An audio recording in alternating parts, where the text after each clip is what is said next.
So, you know, for Delroy, you know, you've worked with Spike numerous years, obviously over 25 years. What's it like coming back and working with him again? Beautiful, beautiful, beautiful, beautiful. He's always gifted me these wonderful parts, right? West Indian Archie, Woody Carmichael, Rodney Little, and now Paul. You know, a continuum, man. Wow. Not to be blithe about this. The gift of the work. What can I say about that? Just, hey, man, here, I want you to do this. A creative affirmation, a human affirmation, an affirmation of why I went to acting school, you know, back in the late 70s. One cannot ask for more than this. And then on top of that, to have audiences, journalists, your colleagues, audiences appreciate and respond and be touched by the film, to be touched by the work. It's why I went to acting school.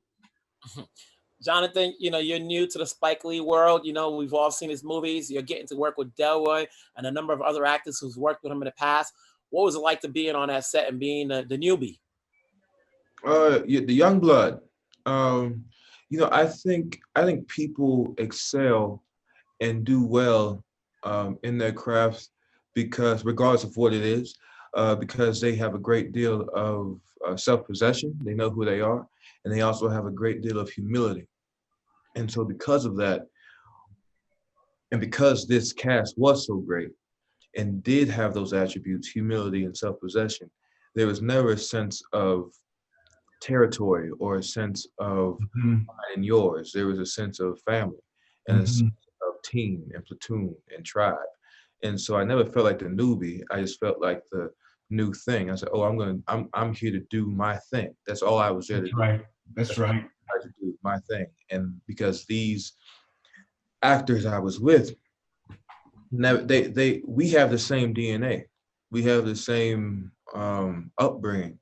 Delroy Lindo is a Wilsonian. I too am a Wilsonian. He has made his way through the Shakespeare canon. I too have made my way through the Shakespeare canon. You know, and the thing we have in common now, besides those two things, is that at one point when he was around my age, Spike tapped him, and now Spike tapped me. So it was so communal. So there was no. It was just emboldening. It's just like, okay, we're here. Okay, we're here. You know, there were days where I felt like the puppy, you know, running around the dog park, just like so much energy, you know, just running around the dog park. And literally I would run to and from set. This cat, we would break for lunch, man. We're all exhausted. I would walk back to my camper. I would walk back to base camp, you know, trying to get my little exercise. This cat would run every single day, run. And sometimes he had a backpack on his back. He would run, this Negro. Golly, man. You know, before you go, what's your, in a small amount of words, what's your biggest takeaway from doing this movie and being in Vietnam? Because I think we're only going to have time for one, please, Delroy, take it.